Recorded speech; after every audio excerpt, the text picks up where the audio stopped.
The rise of Mansa Musa, the richest man who ever lived. The golden shadow over the Sahara. Imagine a man so wealthy that his personal spending could collapse the economy of an entire nation. Imagine a caravan so massive that it stretched across the horizon, shimmering like a river of liquid gold under the African sun. This is not a legend or a myth. It is the true story of Mansa Musa, the Lion of Mali, the richest human being to ever walk the earth. The year was 1324. The medieval world was about to witness a spectacle of wealth and power that would remain unmatched for centuries. But before the gold, before the fame, and before the history books were written, there was a prophecy and a mystery that started it all in the heart of West Africa. In the deep red-earthed courts of Niani, the capital of the Mali Empire, a young Musa stood before a blind seer. The air was thick with the scent of burning frankincense and the rhythmic trum of drums. The old man gripped Musa's hand, his milky eyes staring at a vision far beyond the physical world. "The desert will bow," the seer whispered, his voice like dry leaves scraping on stone.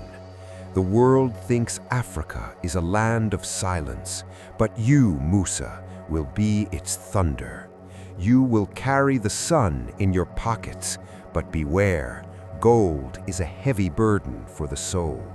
It can build a bridge to the heavens or a cage for the heart." Musa was never meant to be the emperor. He was the deputy to Mansa Abu Bakr II, a ruler possessed by a different kind of hunger. Abu Bakr did not crave gold, he craved the horizon. He looked at the Atlantic Ocean and refused to believe it was the end of the world. In a daring, perhaps mad feat of exploration, Abu Bakr commissioned 2,000 ships laden with gold, water, and dried meat. He sailed into the setting sun, seeking the edge of the world, and was never seen again. Thus, the throne of the Lion King fell to Musa. The empire Musa inherited was a titan.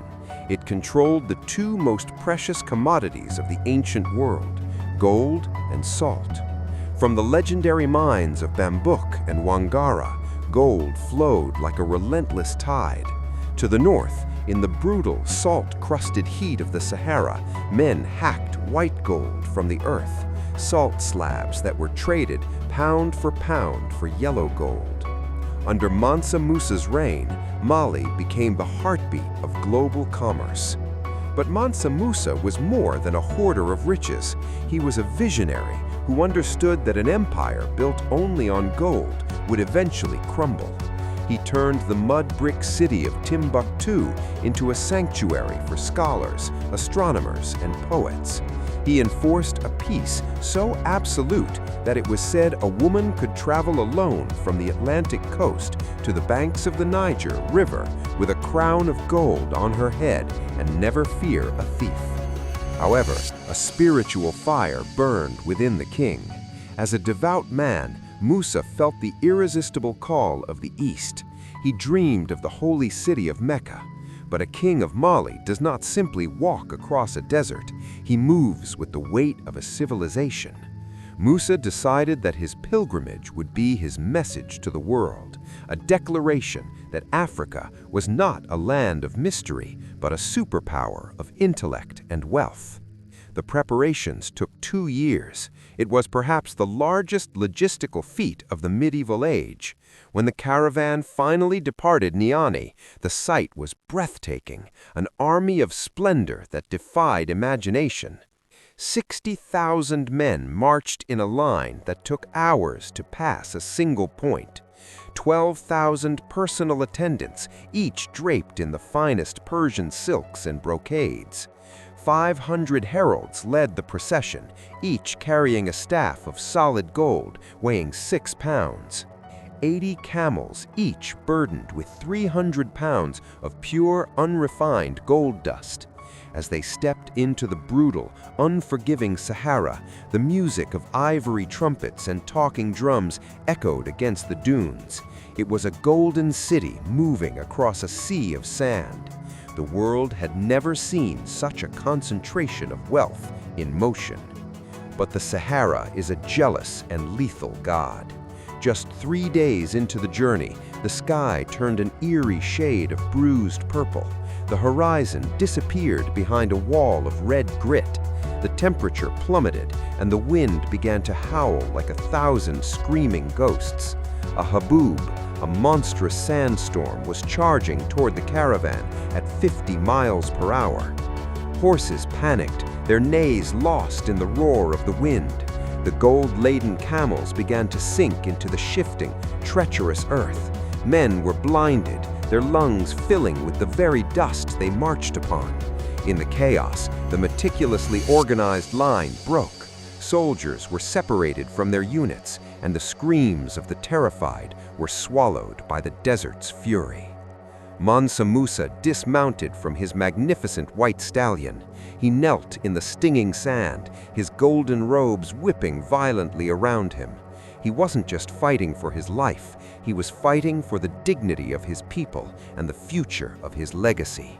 If the desert swallowed them now, the world would never know the name of the lion.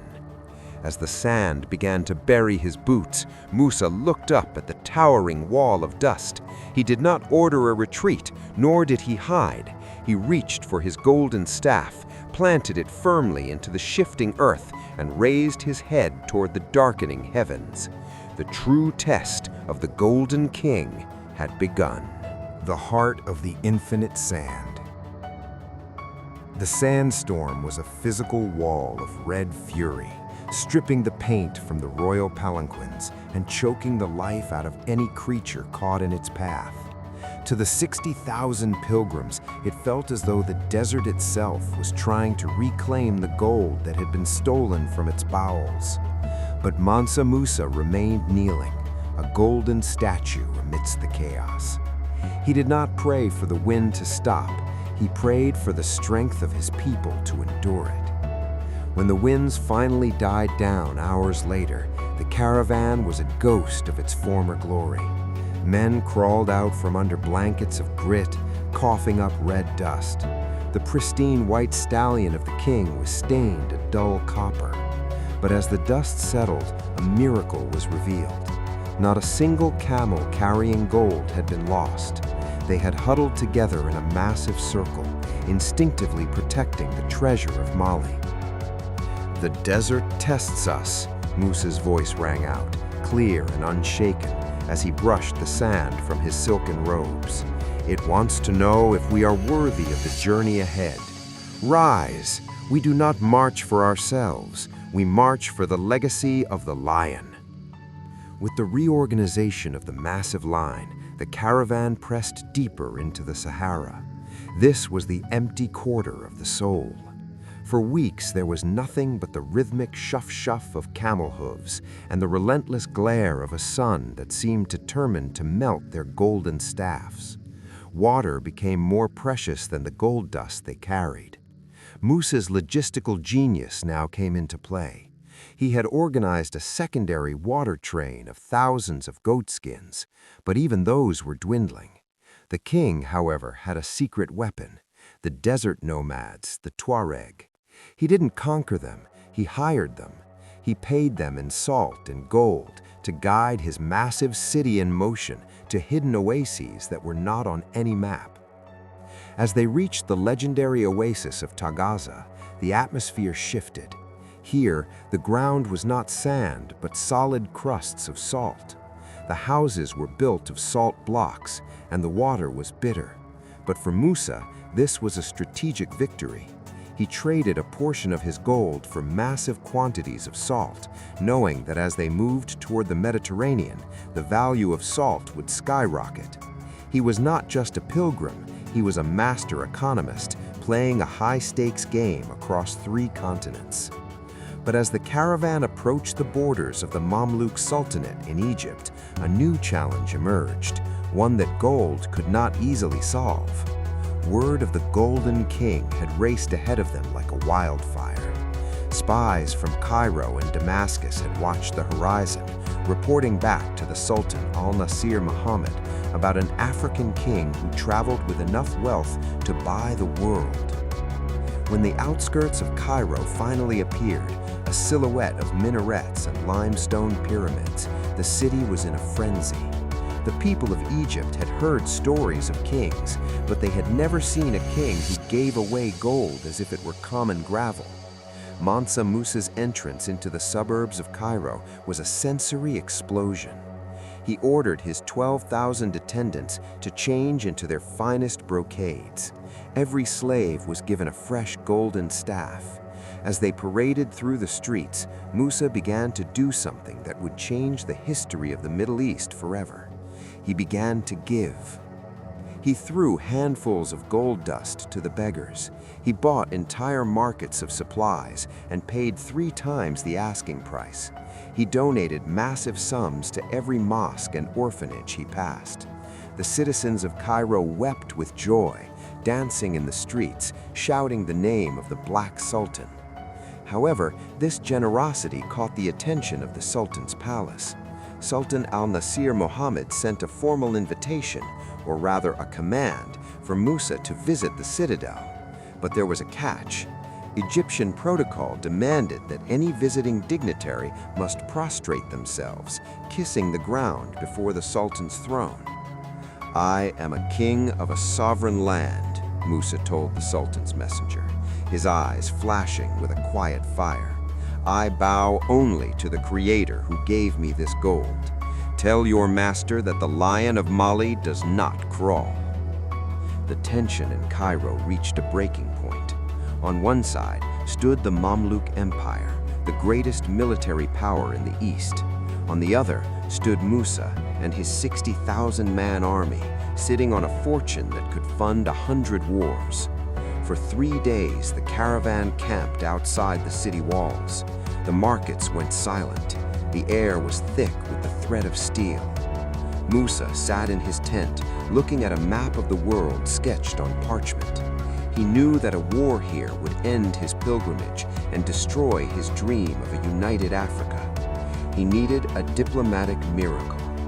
He called for his lead griot, a man named Ishak, who knew the genealogies of every king in history. "Ishak," Musa whispered, "remind me of the Sultan's lineage. Find the bridge between our houses that does not require a bended knee." The next morning, Musa rode toward the citadel, not with a sword, but with a gift. He entered the throne room, and as the court held its breath, expecting a clash of egos, Musa did something unexpected. He walked to a corner of the room, turned toward the direction of Mecca, and prostrated himself on the floor.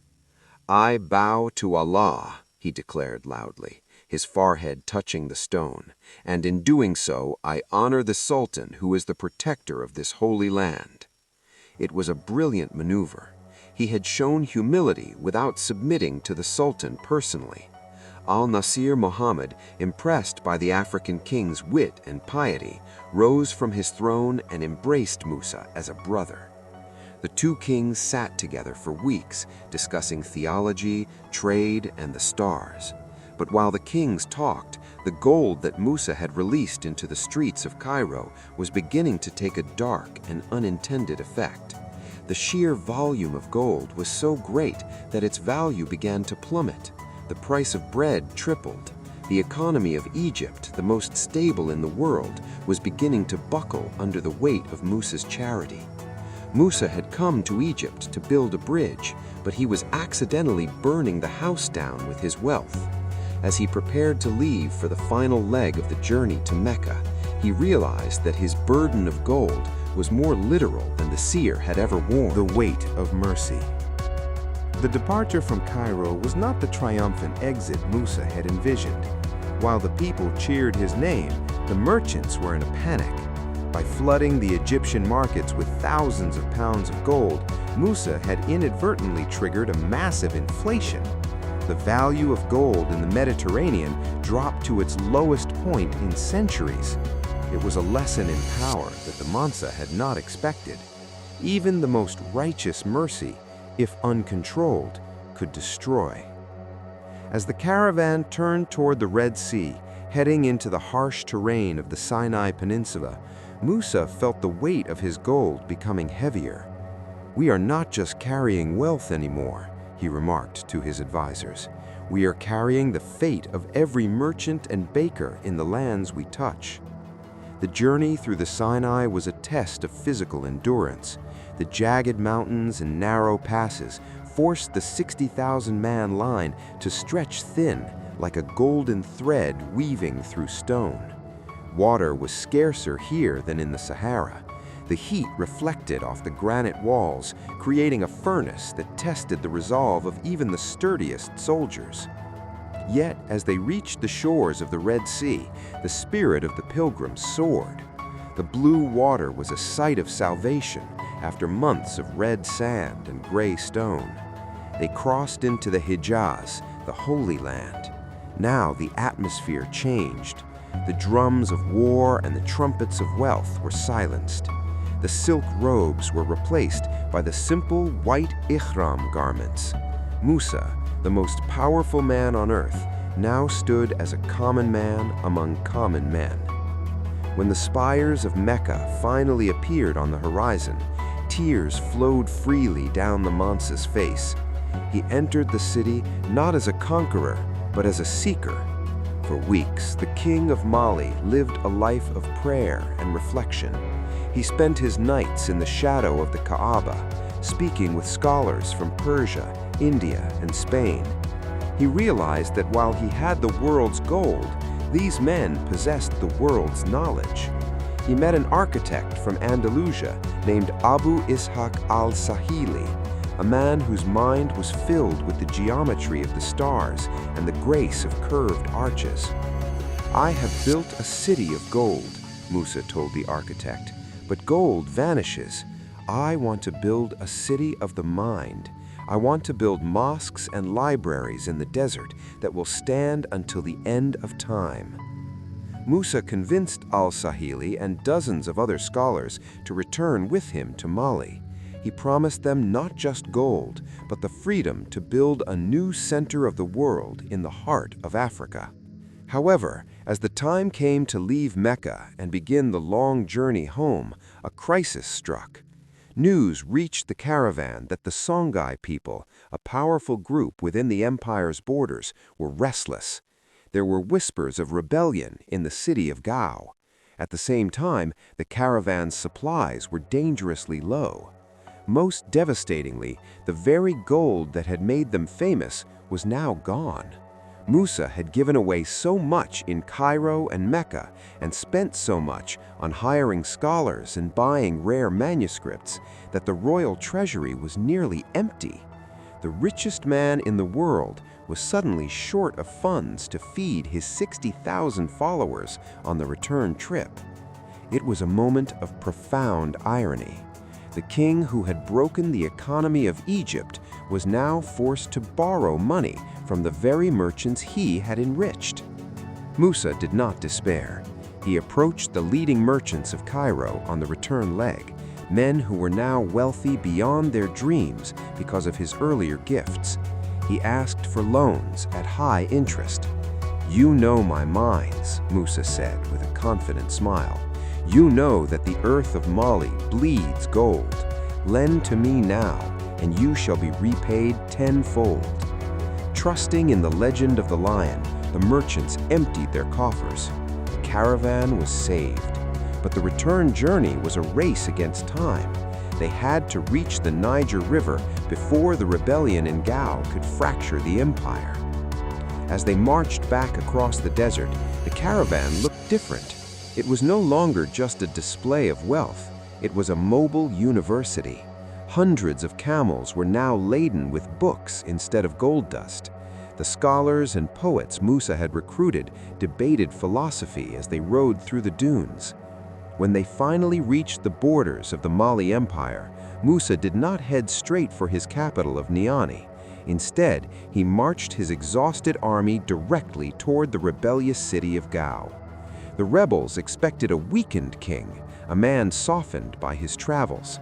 Instead, they saw a horizon filled with 60,000 veterans and a king who looked as though he had walked through fire and come out as steel. The city of Gao surrendered without a single drop of blood being shed. Musa entered Gao as a peacemaker. He did not execute the rebels. Instead, he commissioned the construction of a magnificent mosque, the Burhan-ud-Din, using the skills of the Andalusian architect he had brought from Mecca. He proved that his power was not just in his sword or his gold, but in his ability to build. But the greatest challenge lay ahead. Timbuktu, the crown jewel of the desert, was waiting. Musa intended to turn this dusty trading post into the greatest city on earth. But as he laid the first stone of the great Djinguereber, a message arrived from the north. A new power was rising in Morocco, and they were looking south with greedy eyes, lured by the stories of the king who gave away gold like water. The legend of Mansa Musa had reached the ears of those who wished to take what he had built. Musa looked at the rising walls of his mosque and then at the vast open desert. He had shown the world the wealth of Africa. Now, he would have to show them its strength. The architect of Timbuktu. Mansa Musa stood on a ridge overlooking Timbuktu. To the world, it was a legendary city of gold, but to the Mansa's eye, it was still a collection of mud brick houses and dusty markets huddled against the encroaching dunes. Musa knew that wealth was a fleeting ghost. If he wanted Mali to live forever, he had to transform this outpost into a fortress of the mind. Beside him stood Abu Ishaq al-Sahili, the architect from Andalusia.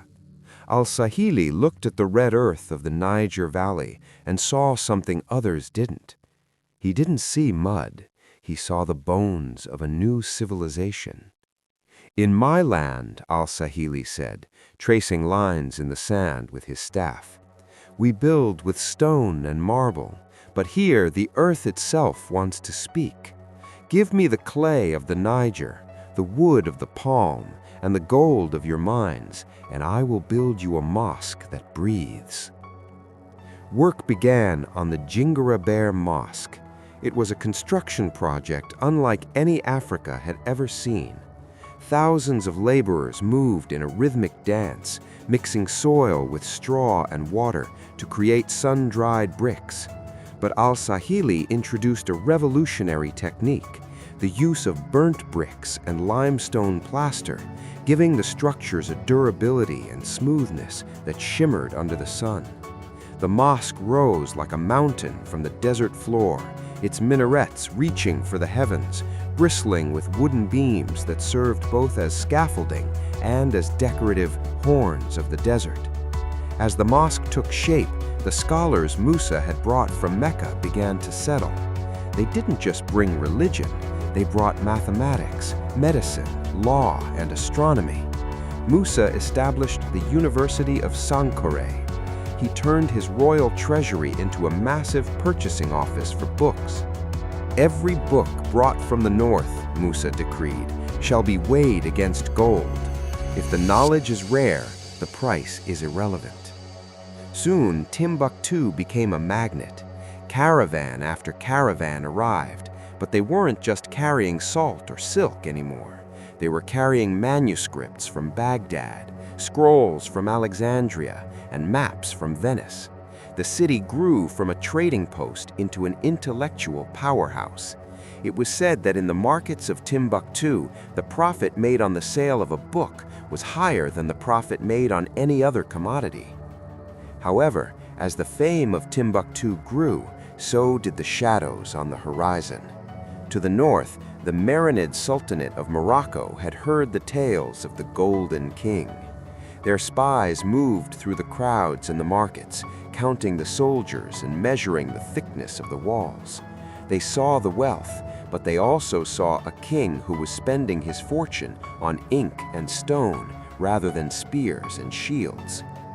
One evening, while Musa was inspecting the library of Sankore, his commander, General Saran Mandian, approached him. The general's face was grim, weathered by years of desert warfare. "Mansa," the general whispered, "the scouts have returned from the northern border. A force of 5,000 horsemen from the Maghreb is moving toward the salt mines of Tagaza. They believe you are a man of peace now, a man of books. They think the lion has lost his claws." Musa looked at a beautifully illuminated manuscript of Greek geometry he was holding. He closed it slowly. "A man who only knows how to fight is a barbarian," Musa said, his voice dropping to a low, dangerous resonance. "But a man who only knows how to read is a victim. I am neither." Musa did not call for a massive mobilization that would disrupt the scholars. Instead, he utilized the very thing the Northerners underestimated: his wealth and his network. He sent messengers to the Tuareg tribes, the blue men of the desert, whom he had befriended during his pilgrimage. He sent them gold, but he also sent them a message of brotherhood. When the Moroccan force arrived at the salt mines, they expected to find a few frightened laborers. Instead, they found the horizon filled with Tuareg raiders, appearing like ghosts from the heat shimmer. Behind them, General Mandian arrived with the elite heavy cavalry of Mali, their horses armored in quilted cotton, and their riders wielding lances tipped with hardened steel. The battle was swift. The invaders, exhausted by the desert and outnumbered by a force that knew every dune, were crushed. But Musa did not want a cycle of revenge. He sent the surviving Moroccan officers back to their sultan with a gift: a chest filled with Timbuktu's finest books and a single bar of gold. The message was clear: Mali has the gold to fund a war you cannot win, and the wisdom to offer a peace you do not deserve. The victory solidified Musa's borders, but it also changed him. He realized that his life's work was coming to a climax. He had brought his people to the world stage, he had enriched the Mediterranean, and he had built a sanctuary for the mind. But the burden of gold the seer had warned him about was shifting. It was no longer about the weight of the metal, it was about the weight of the future. Musa began to spend more time in the quiet courtyards of the mosques, listening to the students recite their lessons. He saw children from the smallest villages in the savannah sitting beside the sons of Egyptian merchants, all studying the same stars. "This," Musa whispered to Al-Sahi as they watched a sunset turn the mud walls of Timbuktu into glowing amber. "This is the gold that will never lose its value." But even as the empire reached its golden zenith, a new mystery began to haunt the palace. Musa's eldest son, Magan, was not like his father. He was attracted to the glitter of the gold, but not the weight of the responsibility. And in the dark corners of the court, those who felt that Musa had spent too much on foreign scholars began to whisper. The lion was aging, and the pride was getting restless. The shifting sands of power. As the walls of the great libraries grew taller, the hair on Mansa Musa's head grew whiter. The empire of Mali was at its absolute peak. From the Atlantic coast to the salt mines of the north and down to the golden forests of the south, the peace of the lion prevailed. But peace, as Musa knew, often breeds a dangerous kind of boredom in the hearts of ambitious men. While the Mansa spent his days discussing law and theology, his son, Prince Maghan, was surrounded by a different circle. These were young nobles who had not traveled the desert or felt the sting of a sandstorm. They saw the thousands of pounds of gold flowing into the construction of mosques and the purchase of books as a waste of their birthright. "My father builds for the dead and the unborn," Maghan complained one night during a feast in the palace of Niani. He gestured to the gold-trimmed walls. "But we are the living. Why should the scholars of Cairo and the architects of Granada eat from our golden plates while we wait for the world to notice us? Among these disgruntled nobles was a powerful court official named Mari Jata. He was a man with a long memory, tracing his lineage back to the earliest generals of the empire. He whispered into Maghan's ear, "A king who spends his sword arm on a pen is a king who invites his neighbors to become wolves." Musa was not blind to these whispers. He felt the shift in the palace air, the way conversations would stop when he entered a room, the way his son avoided his gaze. He decided that the only way to save the empire from internal rot was to give the young generation a purpose. He called Maghan to the top of the Jingareber Mosque in Timbuktu. Below them, the city was a hive of activity. Thousands of students moved between the mud-brick colleges, and the great market was packed with merchants from as far away as Venice and Baghdad. "Look at this, my son," Musa said, his voice a gravelly rumble. "Most kings leave behind ruins of palaces. I am leaving behind a mind that will never stop thinking. You think I am wasting gold. I am planting seeds. Gold can be stolen, burned, or devalued, but the knowledge in these libraries, that is a fire that can never be put out." Maghan looked at the city, but all he saw was mud and scholars. "The people want to see the power of the lion, father. They want to see the gold that made the Sultan of Egypt tremble. They don't want to hear the scratching of pens." Musa sighed, a sound like wind over stone. "Then you shall see the power of the lion, but not in the way you expect." Musa announced a grand expedition, not for war, but for the mapping of the southern borders. He put Maghan in charge of 5,000 elite cavalry and gave him a mission to find a path through the southern jungles to the sea. It was a test of leadership, a way to pull the prince away from the toxic whispers of the court. However, the expedition was a disaster. The heavy cavalry of Mali, designed for the open plains of the Sahel, was useless in the dense emerald green jungles of the south. Disease struck the horses. The heat was not the dry, honest heat of the desert, but a humid, suffocating blanket that rotted leather and sapped the will of the men. Maghan returned months later, his force decimated and his pride shattered. Instead of learning humility, his bitterness deepened. He blamed his father for sending him on a fool's errand. Meanwhile, a new threat was rising, one that was not human. A great drought began to grip the Sahel. The Niger River, the lifeblood of the empire, began to recede. The green floodplains turned into cracked gray clay. For the first time in a generation, hunger began to stalk the villages.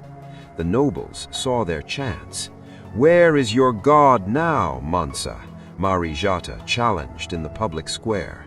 "Where are your books? Can a scholar make it rain? Can a mosque feed a hungry child?" The people, desperate and thirsty, began to listen.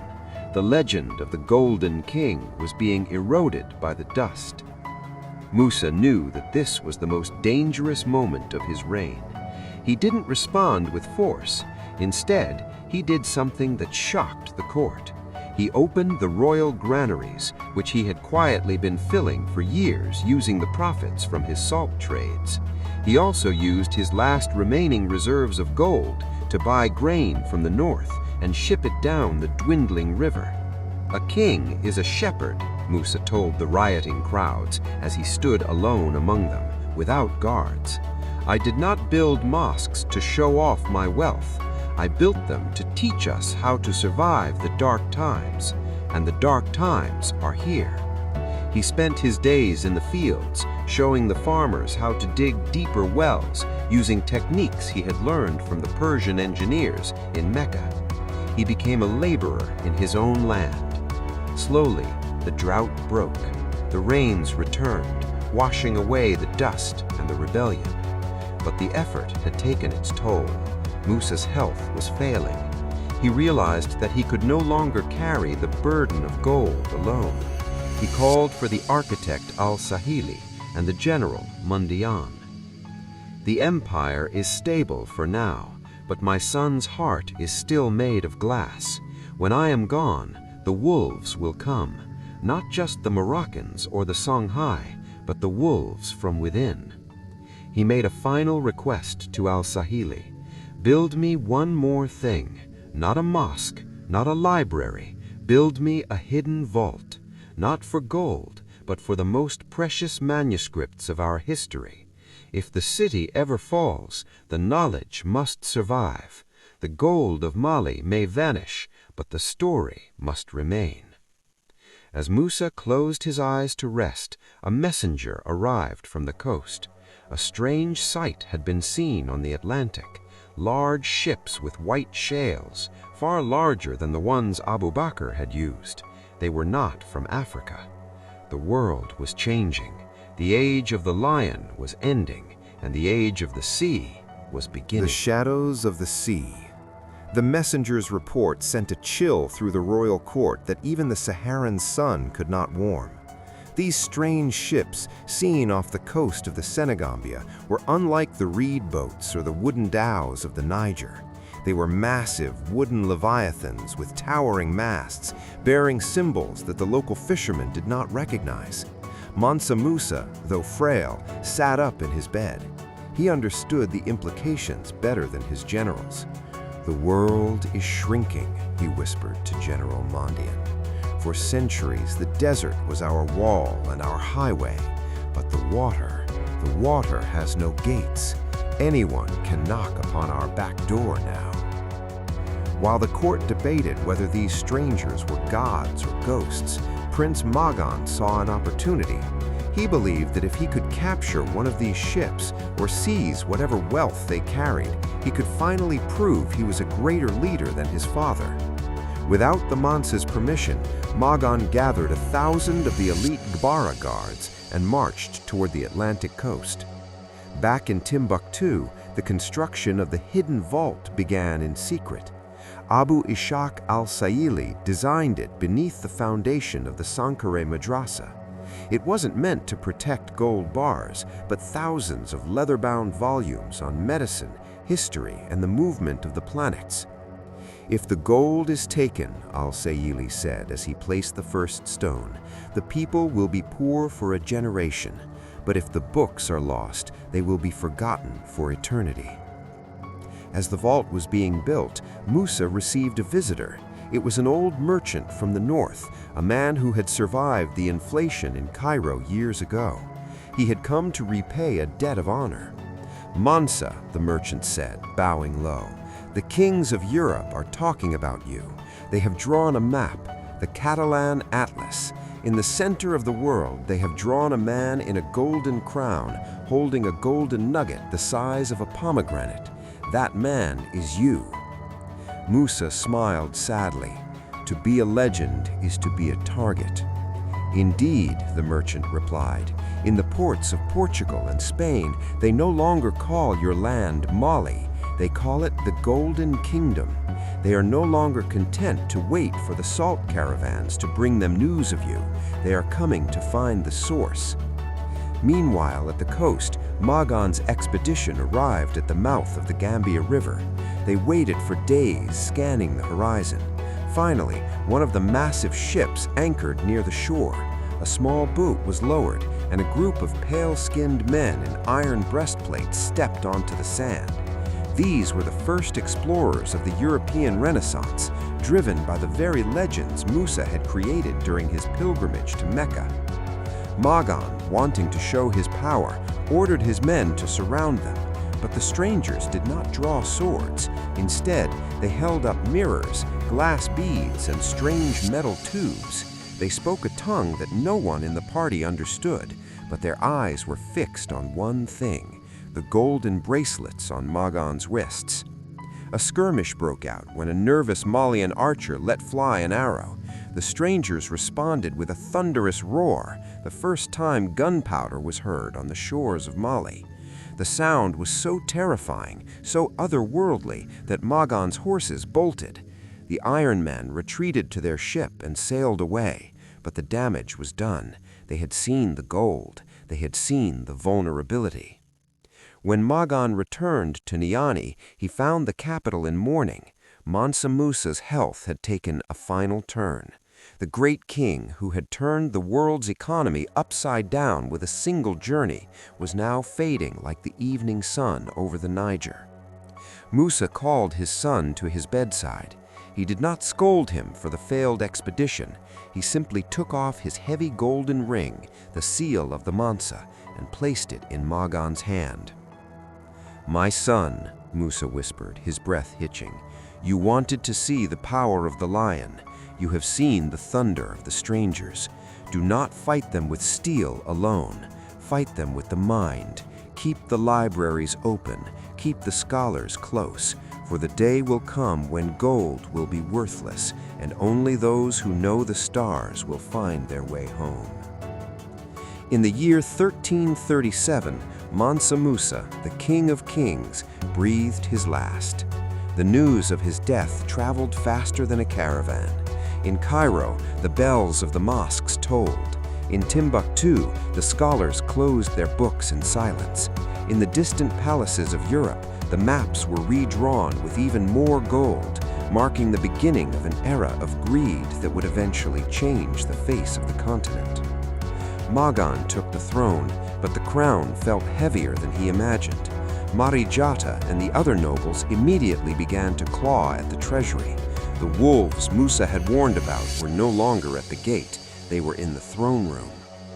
As Magan sat on the golden stool for the first time, he looked out at the city his father had built. He saw the great mosque, the libraries, and the bustling markets, but he also looked toward the sea, where the horizon felt colder and more predatory than ever before. The golden age was not over yet, but the sun had passed its zenith. The story of Mali was moving into a new, darker chapter, a chapter of resistance, mystery, and the struggle to protect the light of the desert from the shadows of the sea. The fractured crown. With the passing of the great lion, the atmosphere in Mali changed from one of visionary growth to one of desperate survival. Mansa Magan was now the king of kings, but he lacked his father's spiritual gravity. Where Musa had commanded respect through his presence, Magan sought to demand it through fear and opulence. The transition of power was the moment the wolves had been waiting for. In the northern reaches of the empire, the city of Timbuktu, once the peaceful heart of scholarship, became a target of envy. The Mosi people from the south, a fierce warrior culture that had never fully bowed to the Mali crown, saw the new king's preoccupation with the coast as their chance. In 1338, just a year after Musa's death, a cloud of dust appeared on the horizon of Timbuktu. It wasn't a caravan of salt or books, it was a Mosi war party. Thousands of cavalrymen on swift desert horses. They struck with the speed of a desert cobra. The city, which had relied on the Mansa's reputation as its primary shield, was caught off guard. The Mosi did not come to rule, they came to burn. They viewed the massive libraries and mud brick mosques as monuments to a foreign god and a foreign king. "Save the scrolls!" Abu Ishaq al-Sahili shouted, his voice cracking with age. He stood in the courtyard of the Sankora Madrasa as the smell of smoke began to fill the air.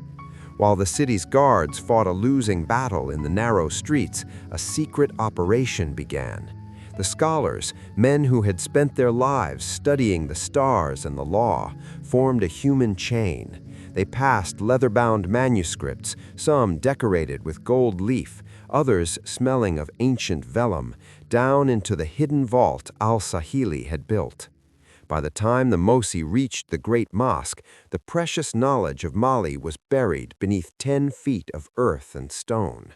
The invaders looted the markets and set fire to the wooden structures, but the heart of Timbuktu remained silent and safe underground.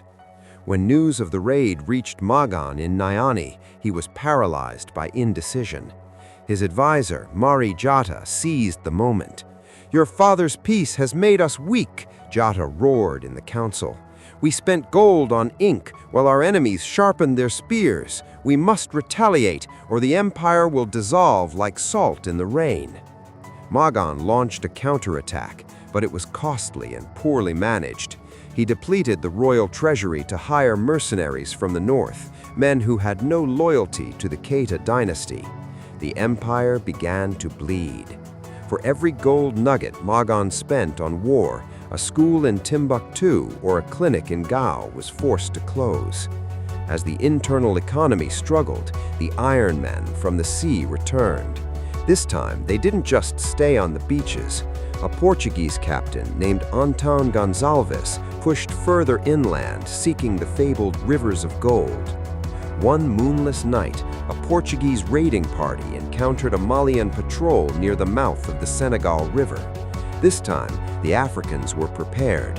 They used poisoned arrows that could pierce the gaps in European armor. The skirmish ended in a stalemate, but it marked a terrifying shift. The Mali Empire was now fighting on two fronts, the inland tribes and the oceanic invaders. Magan's reign became a cycle of crisis. He was haunted by his father's memory. Every night he would look at the golden ring of the Mansa and feel its weight crushing his fingers. He started to see his father's scholars as spies and his father's generals as traitors. In a fit of paranoia, Magan ordered the arrest of several high-ranking griots, the keepers of the empire's history. "You speak too much of the old king," he accused them. "You make the people believe I am a shadow. From now on, the history of Mali begins with me." This was the final straw for the people. To silence a griot was to kill the soul of the community. In the shadows of the palace, Mari Jata began to orchestrate a coup. He didn't want to destroy the empire. He wanted to restore it to its military roots. He reached out to Musa's brother, Suleiman, a man who had been overlooked but possessed the iron will of the Keita line. "The boy is a fever. If we do not bleed it out, the body of Mali will die," Jata whispered to Suleiman. As 1341 approached, a civil war loomed.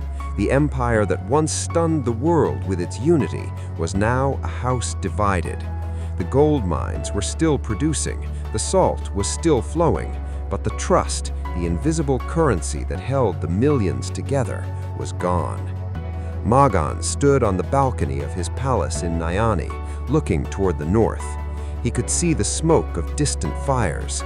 He realized then that being the richest man in the world meant nothing if you were the poorest man in spirit. He took the golden ring from his finger and threw it into the dark waters of the Sankarani River. "Let the river have it," he whispered. "The lion is dead and the desert is hungry." The next morning, the gates of the palace were opened from the inside.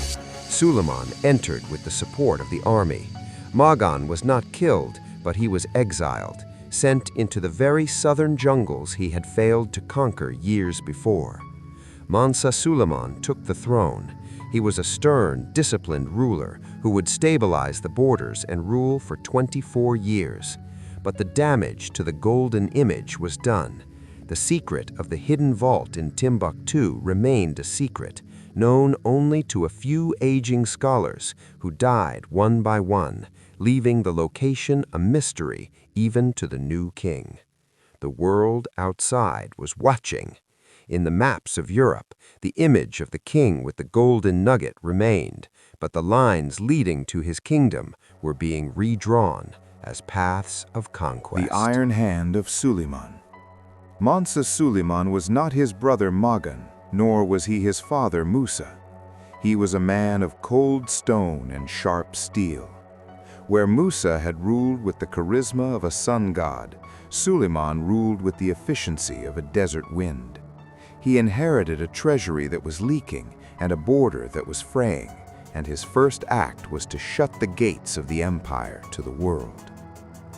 "The time for charity is over," Suleiman declared to his council. Mali has been a feast for the eyes of strangers. From this day forward, we become a fortress. Suleiman's reign was defined by a brutal, necessary discipline. He ruthlessly crushed the corruption in the gold mines, replacing the soft-handed nobles with veteran soldiers. He stabilized the economy, but he did so by taxing the trade routes with a heavy hand. To the outside world, Mali was still the land of gold, but to those living within, the Golden Age was starting to feel like an age of iron. The legendary Ibn Battuta, the great traveler from Tangier, arrived in Mali during Suleiman's reign. He had expected the legendary hospitality of Mansa Musa, but instead, he found a court where discipline was absolute and the Mansa was a distant, formidable figure. The Negroes are seldom unjust, Battuta wrote in his journals, and have a greater abhorrence of injustice than any other people. Their sultan shows no mercy to anyone who is guilty of the least act of it. While Suleiman kept the peace, a new crisis was brewing in the city of Gao. The Songhai people, who had been vassals of Mali since Musa's return from Mecca, were growing strong. Their princes, Ali Colon and Selmar Nar, had been kept as guests or hostages in the Malian court for years. They were students of the Malian way of war and the Malian way of trade. In 1355, the two princes managed a daring escape. They fled Niani on fast horses, riding through the night until they reached the banks of the Niger near Gao. There they were greeted as liberators. The Songhai declared their independence, carving a hole in the eastern side of the empire. Suleiman was furious. He prepared his army for a massive campaign to reclaim Gao, but he was interrupted by a threat from the inside. His own chief wife, Kassa, was caught in a conspiracy to overthrow him and place a different nephew on the throne. The trial of the queen shocked the empire. It revealed that even the royal family was no longer a united front. Suleiman survived the coup, but the distraction allowed the Songhai to fortify Gao. The lion was losing its grip on the river.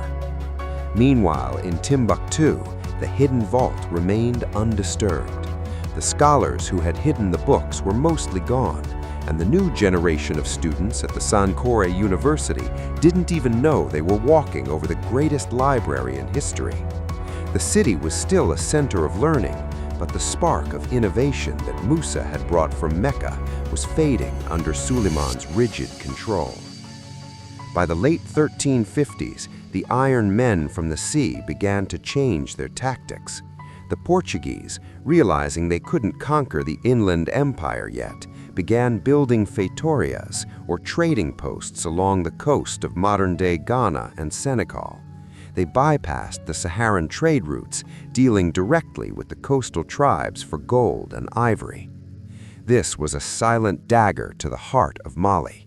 For centuries, Mali's power came from its role as the middleman between the forest and the desert.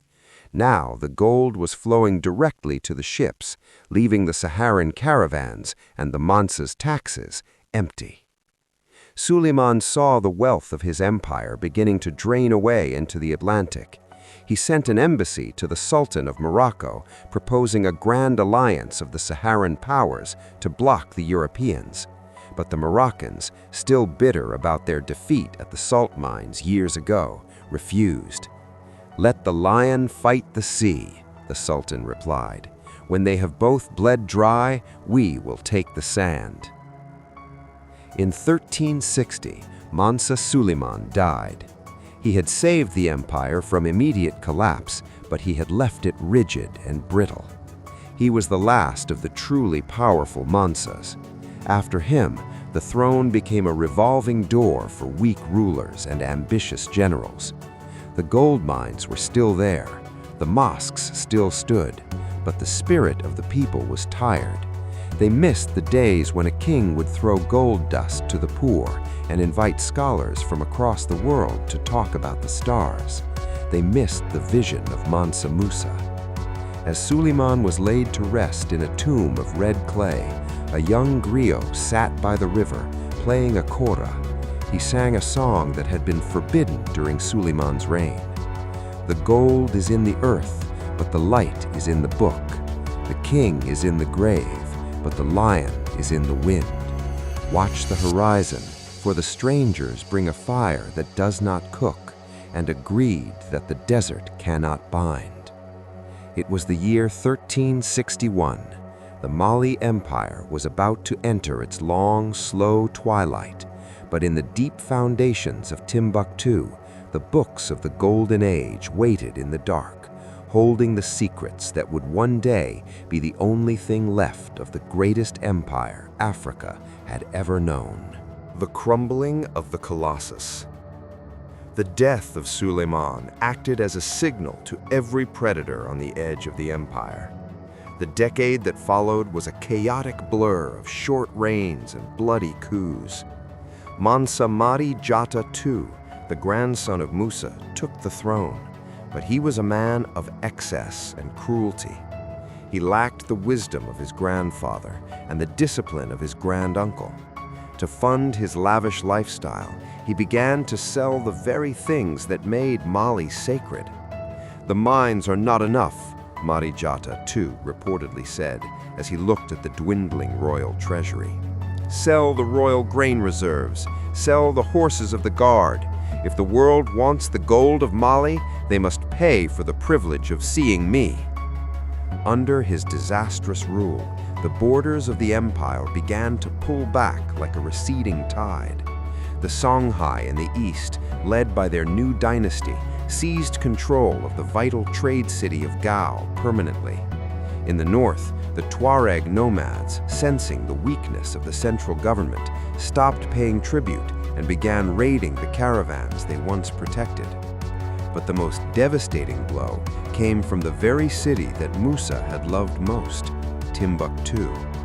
In 1433, the Tuareg chieftain Akil Akamalwa launched a massive assault on the city. Unlike the Mossi raid a century prior, this was not a hit and run. The Tuareg occupied Timbuktu, driving out the Malian governors. The scholars of the University of Sankore were forced to flee or hide. The City of Light became a city of fear. The loss of Timbuktu was the symbolic end of the Mali Empire as a global superpower. Without Timbuktu, Mali lost its connection to the trans-Saharan trade routes. The Golden Highway was cut. The gold dust that once flowed from the southern mines now had nowhere to go except to the coast, where the Portuguese ships waited with hungry eyes. By the mid-15th century, the Songhai Empire had risen to become the new titan of West Africa. Their leader, Sani Ali Ber, was a military genius who utilized a fleet of war canoes on the Niger River to systematically dismantle what was left of Malian territory. In 1468, he captured Timbuktu from the Tuareg, but he did not return it to Mali. He made it the center of his own rising empire. The Mansas were forced to retreat back to their ancestral heartland, the small region of Manden, near the headwaters of the Niger. The majestic palaces of Niani were overgrown with vines, and the grand mosques were slowly reclaimed by the red dust of the Sahel. In the midst of this decline, a final desperate attempt at diplomacy was made. In 1481, Mansa Mahmud II sent an embassy to King João II of Portugal. It was a moment of profound historical irony. A century and a half ago, the Mansa of Mali had crashed the economy of Egypt with his wealth. Now, the Mansa was begging a European king for military aid against the Songhai. The Portuguese realized that Mali was no longer the gatekeeper. They turned their attention to the Kingdom of Congo and the gold mines of the Gold Coast. Mali was left to fade into the mists of history. Yet, as the physical empire crumbled, the secret of the sands remained. In Timbuktu, under the rule of the Songhai, the hidden vault beneath the Sankore Madrasa stayed sealed. The The scholars who had survived the transitions passed the secret down in whispers. The gold is gone, but the truth is buried. Wait for the day when the desert speaks again. As the 15th century came to a close, the world was on the brink of a new era.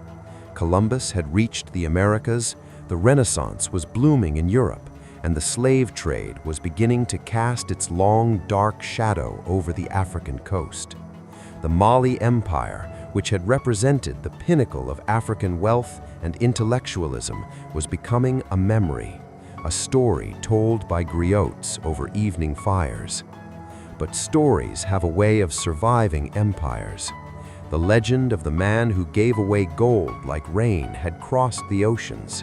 It inspired explorers, it terrified kings, and it served as a permanent reminder that Africa was once the center of the world.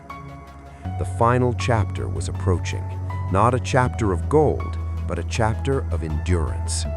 The lion of Mali was wounded, and the sun was setting on the golden horizon. But even in the dark, the embers of Timbuktu still glowed. The echo of the lion. By the 17th century, the great Mali Empire had physically vanished from the world maps, replaced by the Songhai, the Pashalik of Timbuktu, and eventually the encroaching colonial borders of Europe. The royal city of Niani was swallowed by the savannah, its mud brick walls returning to the earth from which they were formed. To the outside world, the Golden Kingdom had become a myth, a tale told to children about a king who walked on gold and a desert city that held all the world's secrets. But myths have a power that stone and steel do not. In the late 19th century, during the height of the scramble for Africa, European explorers arrived in Timbuktu expecting to find streets paved with gold. Instead, they found a quiet, dusty town of mud and shadows. They mocked the legends of Mansa Musa, calling them exaggerations of the primitive past.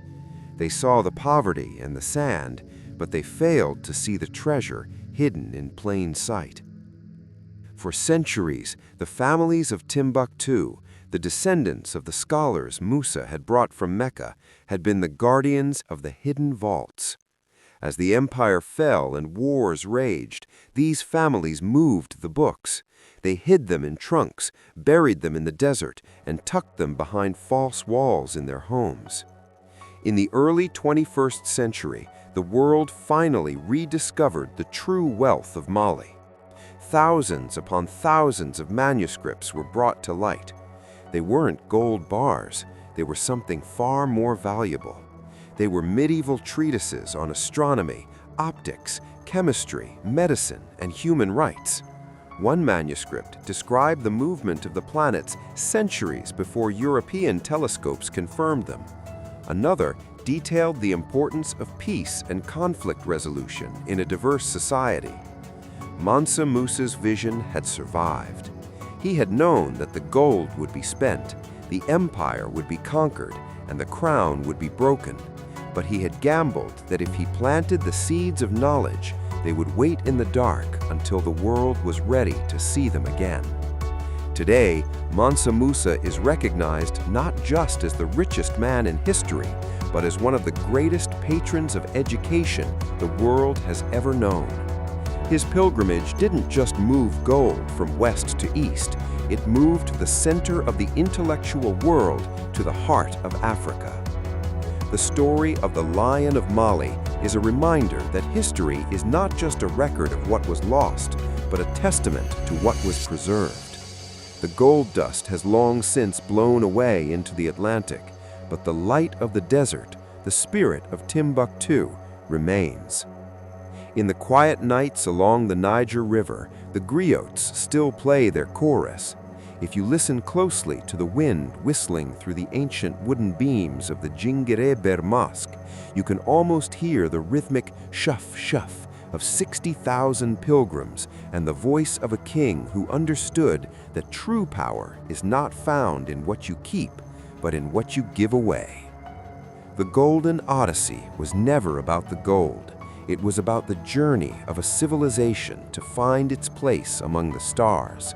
And as the sun rises over the Sahel today, turning the red earth into the color of a king's crown, the lion still watches. Epilogue: the legacy of the gold. Economic impact. Economists today estimate Mansa Musa's wealth at over $400 billion in modern currency, making him significantly wealthier than any modern billionaire. Cultural impact. Timbuktu remains a UNESCO World Heritage Site, a symbol of African intellectual achievement. The lesson. Musa's story teaches us that the greatest legacy a leader can leave is not a monument of stone, but an investment in the minds of their people.